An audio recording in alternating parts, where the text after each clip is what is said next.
Are you looking to rebuild your life after divorce? If that's the case, you are in the right place at the right time. What's up, Brave Arts community? This is Sean Heineman, your premier peer engagement coach, back with another segment of It's Scary to Remarry, inspiring you to love fearlessly. We have a returning guest with us today. Maybe this is her third time, maybe. Brave Arts community, y'all love her. But anyway, let me give you her bio real quick before we get started. She is a licensed mental health therapist, relationship trauma expert, speaker, and media contributor. She also works with individuals, groups, and organizations to amplify their authenticity and empower them to become a better version of themselves after trauma. I love it. With over 10 years of experience in the field of mental health, she has a unique lens which approaching a range of relationships and mental health topics. Brave Hearts community, let's show some love to returning guests here. How are you doing this evening? I'm well. I'm well. Thank you so much for having me. Yes, for sure. I think this is our third time, maybe fourth. I don't know. We didn't create this. Yeah. So this rebuilding life after divorce, I want to jump into this topic. So let's get started. So what's the hardest part about starting over after divorce? Mm. The hardest part is kind of because there's a grief process that happens after divorce. Whether you wanted the divorce or not, there's oftentimes a significant grief process, right? Like going through the stages of grief. So there might be instances of feel like shock, denial, anger, sadness, acceptance, a shifting of your life dynamic, right? Somebody goes to the altar and is thinking about, this ending, this union dissolving and ending in divorce. And so when we get to this place of, okay, this is over, what now? What does this look like? Is the life grieving the life that you thought you'd have with this person? Accepting transitions that happen, like, that might involve moving states, changing job, leaving job. Like there's so many things that could take place. Kids, separation of homes and all kinds of stuff. So there's so many things that plays a role into that. And it can really bring about a range of emotions and lots of mixed feelings of grief. It's like a very complicated grief process that could happen. Yeah, because I was just on an interview and we were talking about that whole grieving process, and that, I've been there myself, right? Totally get it. And sometimes there's fear because you're wondering about what's on the other side of that. Yeah, absolutely. Yeah, it's just a lot of unknown, a lot of uncertainty. And, life, it doesn't look like what you thought it was going to look like. This person, had plans and ideas and stages of life. And then to get to a point where it's like, okay, this is no longer happening. I'm no longer sharing my life with this person that I thought I was going to spend the rest of my life with. Now I have to pick up the pieces again and start over. And just even the idea of a thought of start is over from square one, it can be a lot. Yeah, it's a lot for sure. Yeah, because the unknown is so scary, but you have to do it.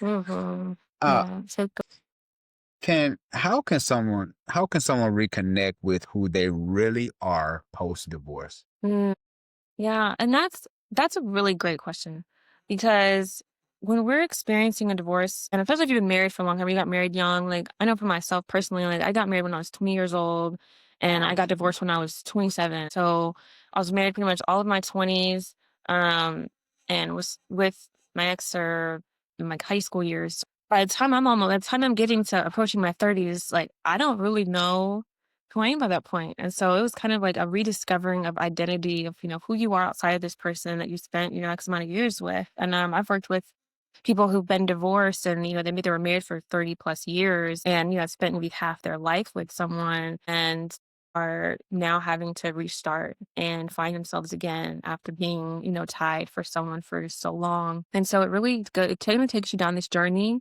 and this road. And I think that's an intentional journey of starting to figure out what does that look like, right? There's a healing process that takes place of, okay, dealing with the loss, dealing with the grief.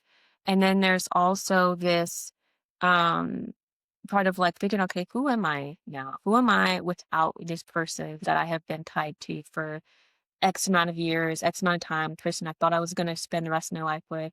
Who am I outside of this union? Who am I outside of the pain that's coming from the ending of this divorce? And what are the things that make me me now? Who do I want to be? What is the version of myself that I get to create now? Sometimes people think like, kind of go back and be like, oh, well, I'm going to go back to who I was, before. I mean, it's like, we can't really, life didn't happen. You've changed. You're not the same person, but you can have this opportunity to kind of create and envision who you want to be and build this version of yourself.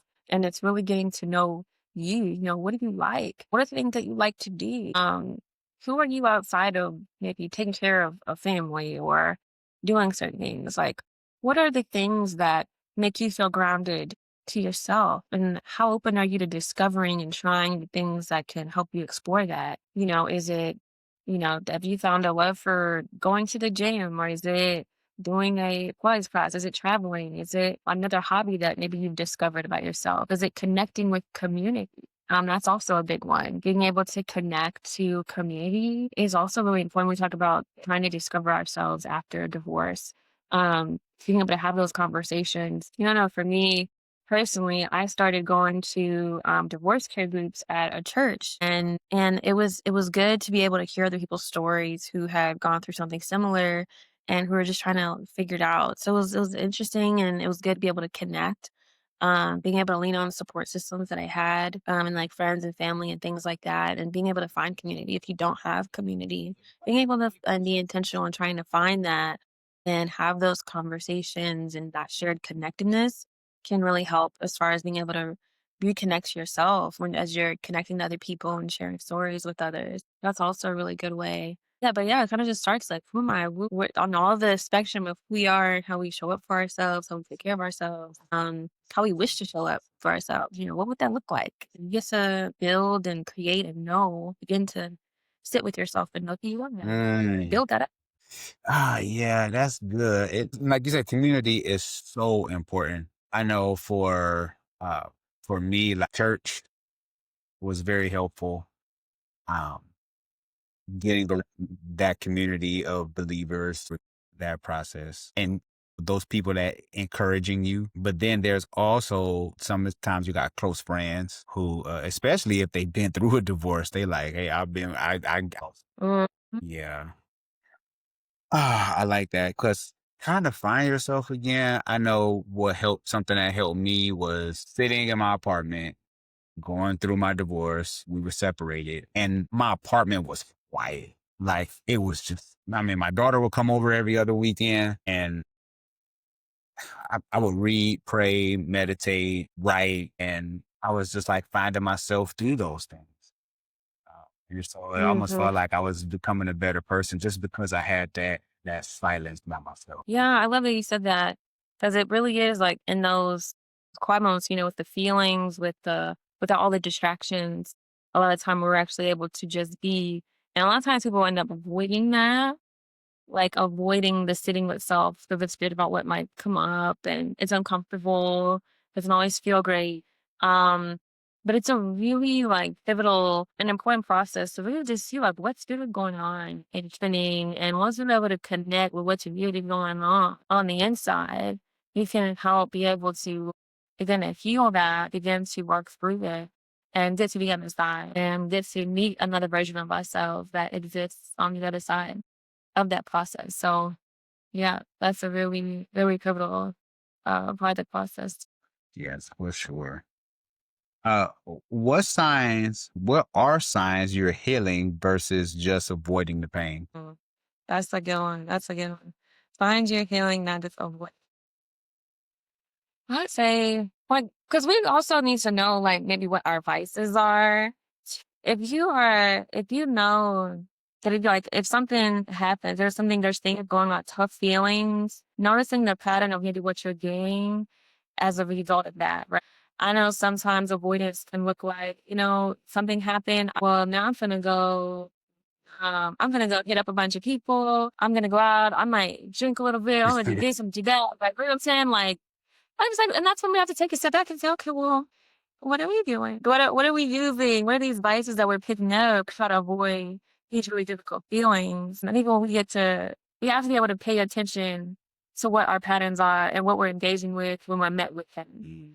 Like what is our response when we are met with him? And what is our pattern when we're doing that? That says a whole lot, right? So when we are able to notice that, like we notice we're picking up on certain behaviors and there's certain things that we're doing. You know, are we drinking a little bit extra? Are we vaping? Are we going to a puke spot? What are we doing? Like, are we hitting up a bunch of people to try to create distractions for ourselves? Are we shopping a lot? Like, what are we doing? You know, even if Mm, it's something like, going to the gym even. Like, okay, I'm going to the gym every day this week. But you didn't sit with the feelings that you're feeling or you didn't check in with yourself. Oh, maybe that's something I need to take a inward look into because yeah, some things yeah, right. What are those vices? Like, we have to, like, really look into that, and that'll tell us, are we avoiding something? Are we trying to like, what are we not wanting to acknowledge when we are yeah, I like that. I'm glad you brought that up. Like you said, it could be drinking, it could be shopping, it can be a plethora of things. And so you're kind of getting away from your real self. It's those masks. Mhm. And if you aren't aware, it just kind of become your norm. You're like, I'm going shopping today. I'm drinking today. That whole thing. It's easy to get into, hard to get out of. Exactly, exactly. So that can be a slippery slope if we don't check it, right? So it's important to really check in with ourselves and sit with the heart, like what's really going on. And I think sometimes people get scared because they think if they start to explore and sit with themselves, they think they're gonna get stuck there. Mhm. But, I would challenge that. Say, well, that doesn't have to be the case. Like we can check in on ourselves for 10, 15 minutes, see where we're at, acknowledge it, be honest with ourselves. Cause there's a part of us too that um probably doesn't want to accept the hard reality and the harsh truth of what we're going through when we're going through a loss, going through something like a divorce. But when we're able to acknowledge the truth, accept the reality of what's actually going on in our reality, what's going on inside of us, we can check in. We can say, okay, now I can go engage in like a healthy coping mechanism, maybe go outside, get some fresh air, drink some water, be able to take care of make sure our basic needs are being met, things like that. And then, and we can go from there. Because we don't need to get stuck there. And that's not but we have to be intentional with how we're, containing our feelings and how we're dealing with our feelings and how we are coping with it. Yeah. I'm glad you brought that up because I think about I think about when I first was going through my divorce and can you hear me? Okay. When I was going through my divorce and there's a friend of mine, he was like, "Hey man, let's go out. Let's get out the house." And it was cool for a while, for us to get out and go hang out. But something in my mind was telling me like I need to focus. I really need to get me together. And there was nothing wrong with him, taking me out or anything like that. But I didn't want that just to become my norm kind of thing. So Exactly. Because I would like, like it's, cool for the moment. Cool for the yeah. moment. So it's like, but again, sometimes it's like, oh, okay, this is cool. If I keep doing this, I can keep not feeling how I'm feeling. And then you kind of end up, it could be a slippery slope. So being able to like, okay, let's reel it back in. Let's actually feel what's happening. It's a hard process, but it is doable. Yeah. Yeah. How does relationship trauma show up in future relationships? Relationships. So, and I think too, like, and because there's a lot of layers and factors with a lot of these things too. So, let's say, divorce, and depending on how the divorce maybe had went or the things that happened that led up to the divorce, let's say there was betrayal in the marriage. Let's say a person we might have felt like abandonment, right? So now navigating new relationships after that, post-divorce, post the and divorce in itself can feel like a traumatic experience too. Just betrayal in a marriage can feel like a traumatic experience. So entering into new relationships, if these things are present, they can have the ability to dictate how you navigate those Mhm. relationships. So, for example, if you have this abandonment issue or this trust issue, now entering into a new relationship, you might question a lot of your partners. You might just instantly go into there with a lot of levels of mistrust, fears of being left, of abandonment, like showing up with like different attachment issues. Like you might have more of an anxious attachment style, or whether attached to avoid getting hurt, not wanting to feel pain, not wanting to being afraid of like, well, I don't want to experience what I just went through. I'm gonna want to avoid this altogether. Or if I jump into these relationships, I'm wanting to control. a lot of these relationships because I can avoid feeling this type of feeling. And so it can show up in a lot of different ways, a lot of different factors. And if there's a fear of abandonment, so let's say, if you weren't the one to initiate the divorce, and now you have abandonment issues, fears of being left again, and that can cause a lot of different things to come up. It's like a lot of anxiety when it comes to relationship, a lot of fears that might show up, a lot of graphic or control. You might engage in more people pleasing behaviors to keep people from leaving. Mm. Well, in attempt to keep people from leaving, because a lot of times that doesn't work. But a lot of this is subconscious. A lot of times we don't even realize the behaviors and things we're engaging in after experiencing a trauma when we're entering into a new relationship. But if you are noticing some of these patterns or some of these things that are coming up, if there's a lot of anxiety when it comes to relationships, like communication, for example. I know that's a big one where people have experienced some type of trauma. And let's say, you're dealing with somebody and this person isn't texting you back within 12 minutes and now you're having full on anxiety that's happening. And we're like, well, hold on, people busy, they got lives and doing some things or work, whatever it is. But what are you attempting to do? And there's a need for deep reassurance that's going on, a need for control that's going on in that particular type of a situation. And so being able to learn how to self-see, being able to learn how to ground yourself, and being able to shift the focus back to you, and you're not always thinking about this person, what they've got going on and all of that. So those are the kind of things that show up in those kinds of situations. And it can show up in many different ways depending on what it is. Maybe somebody that's more avoidant, like, "Well, I don't want to get hurt again. So I'm actually not going to put my feelings in any of these dead relationships. And until somebody can show me, X, Y, and Z, and maybe end up self sabotaging even healthy relationships out of fear of experiencing pain again. So to notice maybe some of your patterns and things, because when we're engaging in relationships, it can give us a lot of really good information about where we're at. But also, when you start noticing some things, okay, that might be a good indicator. Like, okay, let's take some accountability, responsibility for ourselves and like really check ourselves about what's going on, what needs to change, what haven't I dealt with that needs to get processed, needs to get acknowledged so that I can engage in healthy relationships with people because there's still a desire and a need for connection after divorce. There's still a imagine like a very, it's a desire to have a healthy marriage. A lot of people are desire to be remarried again after divorce and want that, and desire a healthy connection with someone. But we have to be able to deal with some of the wounding that may have taken place so that we can have the healthy. And Yeah, I like that you said that because if you aren't aware, you could just take those same issues into another relationship, unfortunately. And it happens a lot because sometimes people, they're just trying to attach themselves to someone else just to get rid of this pain. I just need somebody else. And then a lot of times you got people who don't think that they're the problem. They think it's their ex person that they've been with, and it's always the blame game, and so they take it into another relationship, and then they're wondering why these relationships aren't working out. And even like from the divorce rate, third time divorces are higher. I believe they're like 73%. It's like a crazy number of that divorce rate. The second time I believe is 53%, and then like I said, third time it gets higher. And so sometimes, like you say, it's not that accountability. It's something that's lacking. Like, okay, I'm the problem. And you got to have a little humility too to be like, I'm out here messing up. yeah, for sure. Because it takes lots to check ourselves. Like, okay, what needs to change? What do I need to do?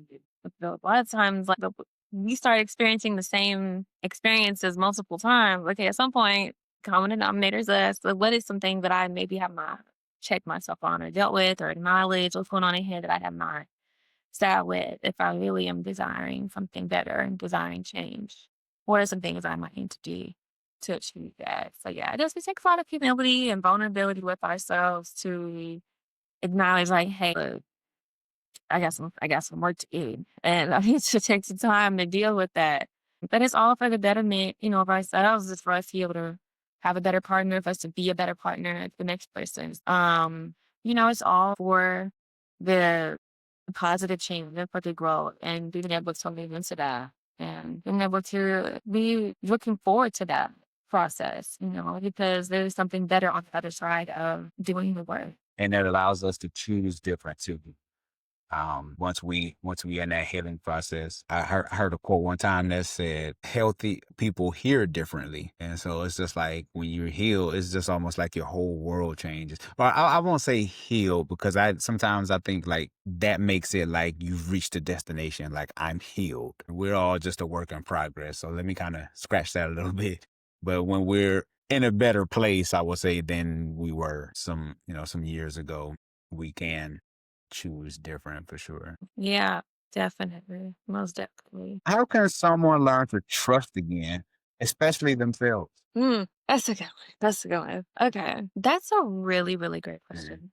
Because when you have experienced a traumatic, you know, divorce, marriage, relationship, it causes you to not trust yourself. Trauma in general will have you not trust yourself, your decision making, and because it has also the ability to kind of distort how you see yourself, right?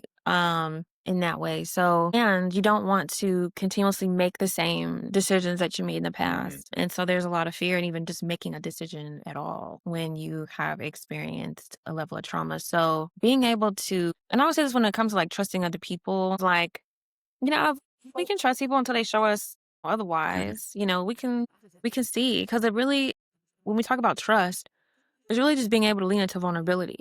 As saying, okay, am I able to be vulnerable with this person? Is this someone that I would like to hold my vulnerability? And am I okay with, and is there always a risk that that person is going to mishandle your vulnerability? Yes. My relationships are Yes. risk.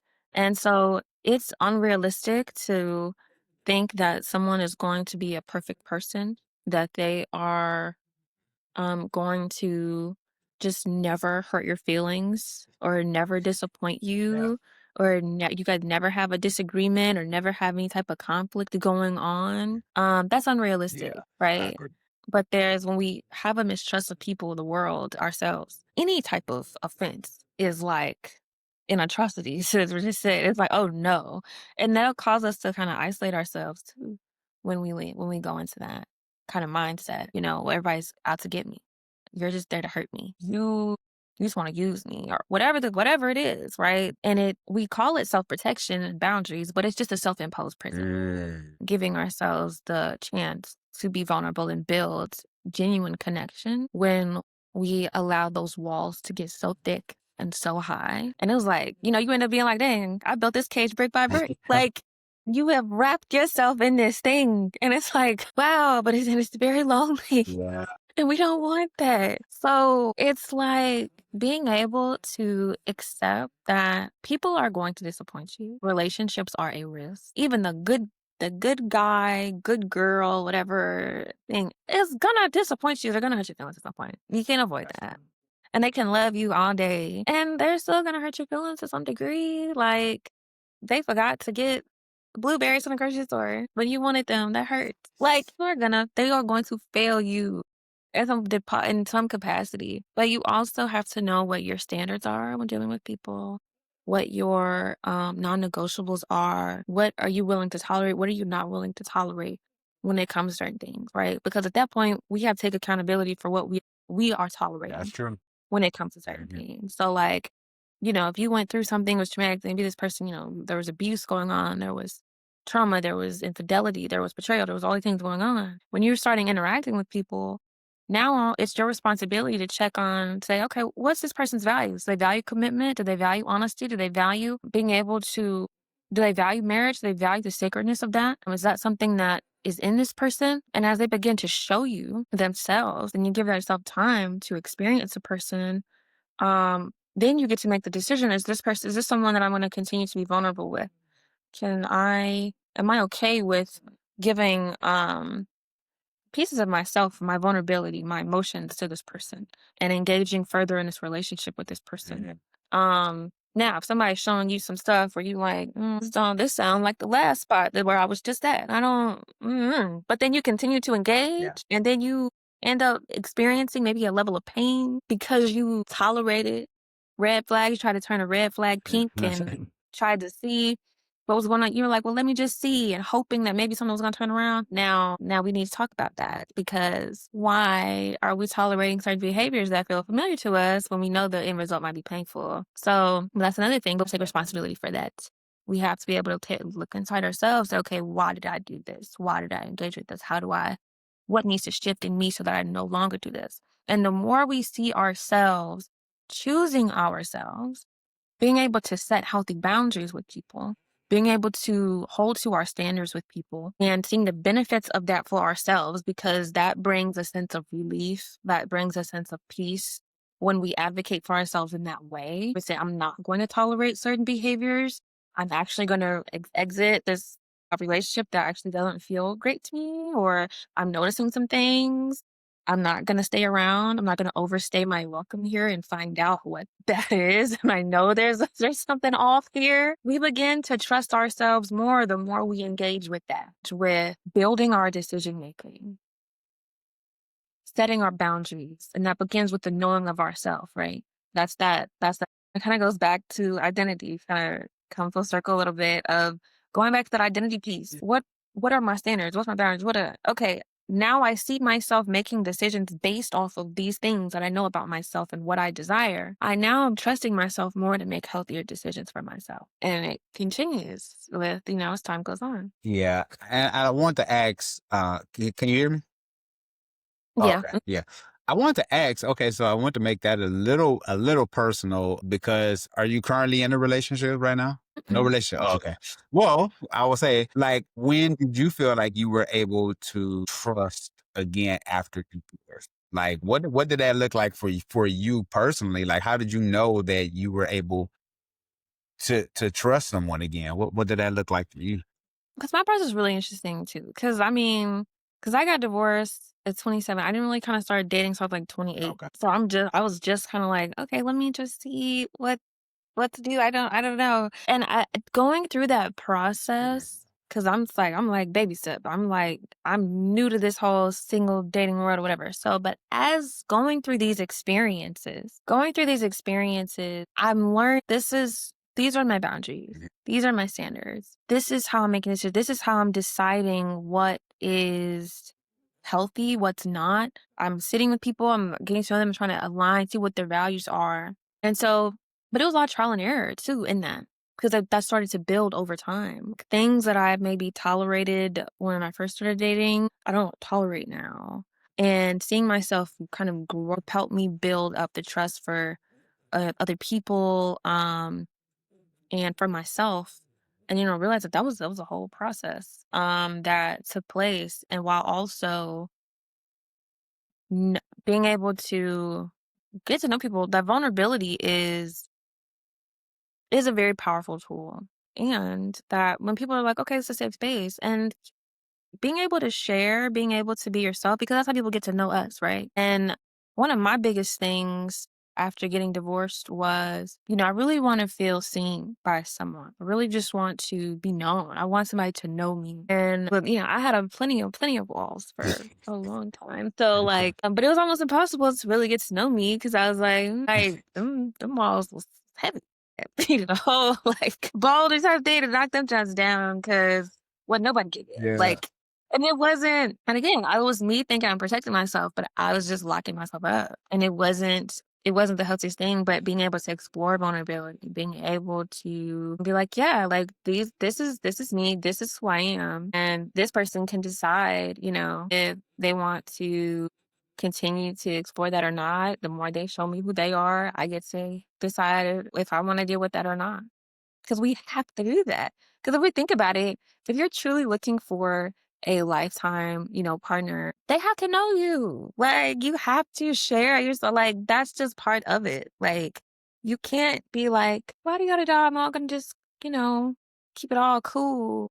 And then you get into the marriage and stuff, and then it's like some stuff where they're like looking at you like, well, I didn't know that. Why did you never share this? Or Mhm. do you not feel safe enough with me to express this part of yourself, Mhm. like, why are you hiding? And that could be a whole other host of issues, right? But there's a desire to be known. There's a desire to truly connect and be one with someone. But in order to do that, we have to be vulnerable, but we also have to be able to trust our assessment of who's safe enough to do that. Yes. And we also have to trust ourselves to be able to say, okay, I've made this decision. I choose this person to be vulnerable with. I've assessed. And I'm willing to take this risk to be myself and to be known because it's what I desire. And whatever happens from the situation is what happens. Yeah. But I know that I was true to myself. I was honest with me and I was honest with this person. Yeah. That's good because I think that makes a difference when it comes to that vulnerability piece. Like knowing that you were honest enough. Like, so if the relationship didn't work, you can say, at least I was being 100% honest. I was being as open as I can be because sometimes when you leave out that vulnerability, if the relationship goes south, sometimes you could start asking yourself, like, I wonder if I was a little more open or a little more, if I was more vulnerable, if the relationship could have worked out, kind of thing. And vulnerability, yeah, it can be scary, it can be challenging, but if you just can't have a healthy relationship without it, you gotta have it. And sometimes pride and ego gets in the way, and once that start happening, then the relationship is really going downhill. Unfortunately, it's something that we have to face. So let alone trusting ourselves, but trusting someone else with our heart. It could be scary at times. Absolutely. Absolutely. What are some signs that you're growing and not just surviving? I just kind of like surviving. Okay, not just surviving, but growing. If you're finding yourself in a state of survival, like if that's driving you, like think like when we're looking at it kind of goes back to decision making too. Like in our decision making, even in picking a partner, we just leaning into in survival mode in doing so? Or are we really truly coming from a place and intention of, okay, this fits for my life. This is what I'm looking for. It's genuine. And I think coming from that space, right? Because and I think when we're going through trauma, right, we're dysregulated, Yep. trauma and loss, we're dysregulated. We are we are trying to come to a place of grounding, Mhm. right? So think being able to know when we're not well, being able to assess, be real with ourselves, like, you know what, I'm not okay. I am not okay. Mhm. And I need to take some time to get to the place of being okay. And when we do that, because if we're in this dysregulated space and we're just kind of out here, we're making decisions, we're moving a certain type of way. Now we know we're making decisions off of survival. We're just trying to get through. Yeah. Like we're just doing things to do them, and we're doing things in a way that's coming from this space of like need, want, desire, and intention. Right? That's kind of how we would know is how we're moving about, how we're making decisions versus, yeah, I'm okay. I'm figured out how to ground myself in the situation, things. Now my decision making looks more as coming more from a place of intention. What's going to add to me? It's going to what can I add to someone else? And a lot of times we're only thinking about us. Yeah, Ourselves. Like, this is what I want, and I want someone to do this, and I want someone to do that. Okay, cool. But what do you have to give to this person? Like, how are you thinking about how you're going to add to someone's life? How are you going to help enhance their life and help regulate them? We're going to talk about being a partner, being a husband or wife. How are we planning to be intentional with our spouse? How are we intentional about learning our spouse, or we want to be our Mhm. spouse? Learning them, figuring out how to navigate their emotions and how we can be a safe space for them and be a support for them. Those kinds of things. Like how are we building ourselves in that kind of a way? And I think when we are kind of take ourselves, step outside of ourselves for a Yeah. bit. When we get to that place, and that's when we're able to like, okay, I'm not just in survival mode. Mhm. So I'm able to think about somebody else's needs for a second Yeah. and come outside myself for 5 minutes and think about how somebody else is what do you need? Like what's going on, and being able to be open and have communication and do these things. And so being able to meet somebody else in that space and having that mindset And being able to lean into that process is a big one as far as letting you know that, okay, we're in thriving mode. We're not just self-focused and trying to just get through and survive, moving in this dysregulated space. Like when we're able to say, okay, I have enough capacity to genuinely lean into someone else and see what they need and what they want, be able to say, how can I provide that for someone else? Okay, then maybe we're on the right track. Yeah, yeah, yeah. I love that because yeah, when you are in survival mode, you're only thinking of yourself. I say that when people are about to get married and they come into his office and they get premarital counseling, he's like, "So why do you want to marry him or why do you want to marry her?" And they like, "Because I love them so much and we're together," and like all these kind of like superficial things. He's like, y'all gonna have to go back to the drawing board because you're missing the point.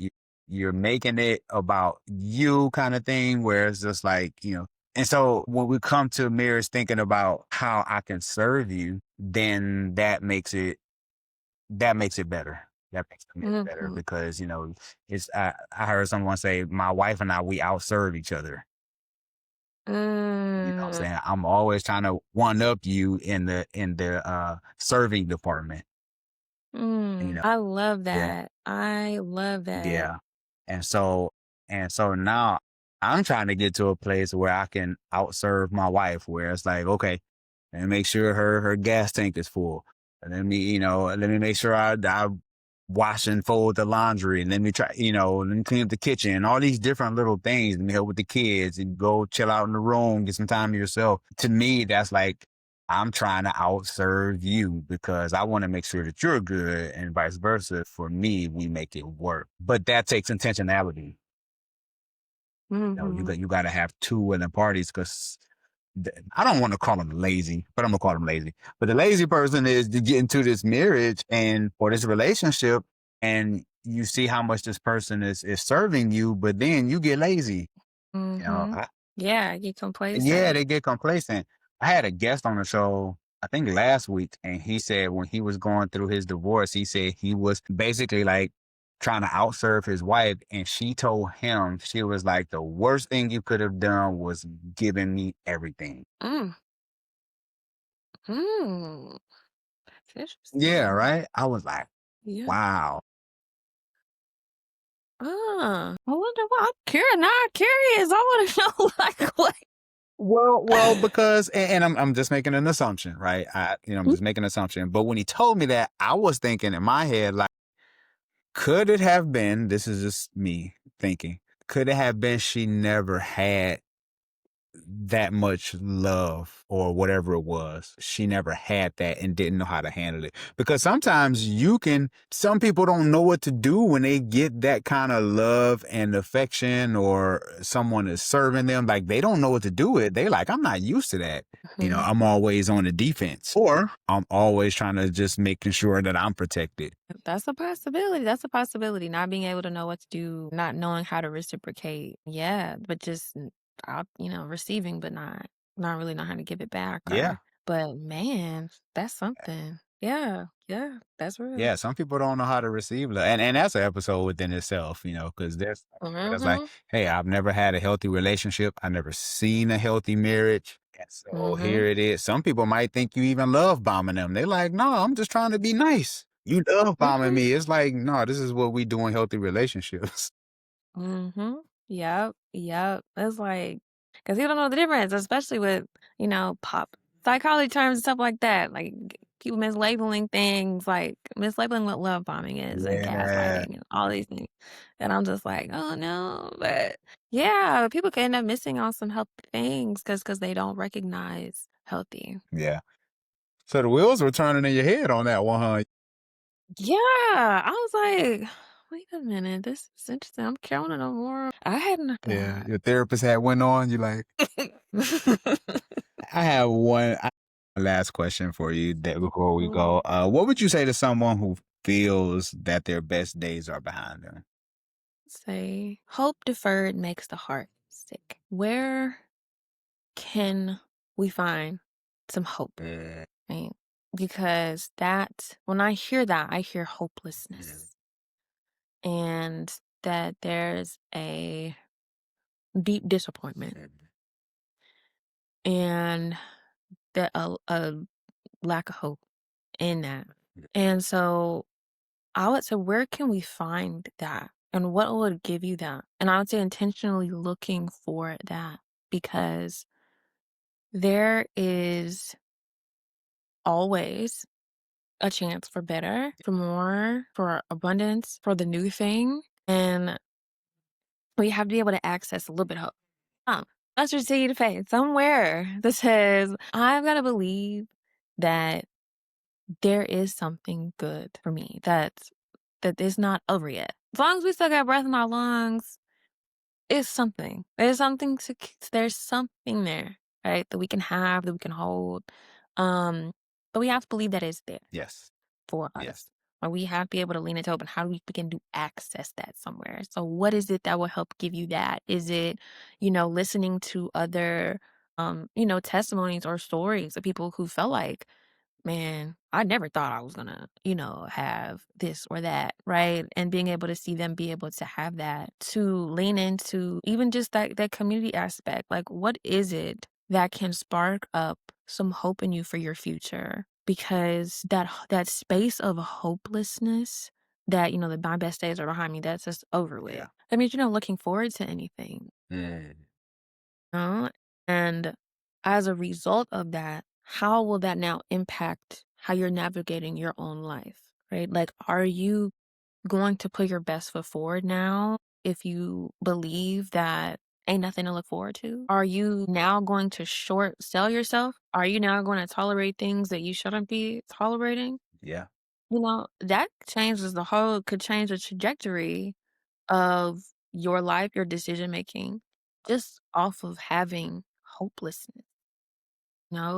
Like that opens up like a can of worms, Pandora's box, whatever you want to call it. You know what I'm saying? That's some stuff, that's something. And we got to pay attention to that because when I hear that, I say, well, hold on, wait a minute. Because that's sad. That's sad. That could bring up deep feelings of sadness, depression. Just like, yeah, I'm just here. I'm just going day to day. I'm just whatever. And it's like this, it kind of sets in this apathy to set in because of that. Mm. That's indifference about your own life and the things you could have in this life. I would say that being able to, where can we access hope? Where can we drive it up? Where can we pull from? Who do we need to be listening to? What stories do we need to hear to be able to build that up for ourselves so that we can continue to show up in our lives with hope, to be ready to receive the new thing that God has for us, to be able to have open arms and open eyes for when, the good things come because it's not over. So we have to be able to lean into that and believe that for ourselves. And we have that belief, it'll change how we move about the earth too, and how we engage with, what we engage with. And it can has the ability to change the trajectory of things. But it does start, and I would encourage people, like, if you don't have it, talk to somebody who got it for you. Yeah. Talk to somebody that can pour into you. Talk to somebody that can give it for you, that will pray for you, that will pour into you, that will give you the hope that you're missing for yourself, that can see you in your life through a different lens. And really, where you need to be able to build that. Yeah, and I wanted to end with that because, like you say, it's you can have their hopelessness is real, right? Depending on what life throws at you, it can happen. One thing that has helped me, especially going through a divorce, I almost got to hopelessness, but I had to lean on my faith, but then I also had to learn how to be just grateful just for the small things, even though I don't have everything I want. Like I always try to remind myself that health is wealth. If I'm healthy, I'm like, God, if my fingers work on my hand, I'm stop. I haven't lost this. I can still keep my mind like anything is possible. And I carry that with me to this day. So even when I'm up in the morning and I look in the mirror and I'm just like, thank you for another day. I might not be where I want to be. God, you giving me another chance. And sometimes I just had to remind myself like somebody didn't wake up this morning. And I Mm. did. So when it gets rough for me, I think of stuff like that sometimes. Yeah, there's a lot of power in gratitude and looking at what we do have and it can help us access just more and being able to reach a space of contentment because it's kind of being able to take our minds off of this kind of really inward space that we set in when we start thinking about we don't have and Mm, what didn't what didn't stabbed us and what didn't cut us up. And it's like, well, we've got these things that God's still yep. working, but there's a provider and just keep going and we show up and we do what we have to do. And yeah, but we have to being able to lean into grace is a very, very powerful tool. Mm, Very powerful. very powerful for sure. Wow. Mhm. Well, how time flies when you're having fun. It's almost been a whole hour here, and so yeah, I think this has been a phenomenal show. Thanks for answering the call. Whenever I ask, you always come through. So I Mhm. appreciate you every time you come through. You always drop some wisdom. Always have a great time with you on the platform. So thanks again for being a good guest. Let everyone know how they can get in touch with you. Thank you for having me. So happy whenever we get to chat, have these conversations. People can follow me, follow my Instagram, Therapy with Tia. And there's my LinkedIn. You can follow me to Tierra Faulkner. So yeah, that's how you can find me. Yeah. Love it. Well, I'll have everything linked up in the description below. So you heard the Brave Arts community. Go and share this video in your group chat with your friends. Give us the likes, throw us the thumbs up. And also, when you finish watching this, then you go back into your group chat and then y'all talk about the episode. And so that way y'all can help me with these watch hours. If you are listening to this video podcast, make sure you leave a rating and review. By doing so, join for a free Amazon gift card. So who doesn't like free stuff? This is Sean Heineman with my special guest, Tierra Faulkner. All right, Brave Arts community. Peace.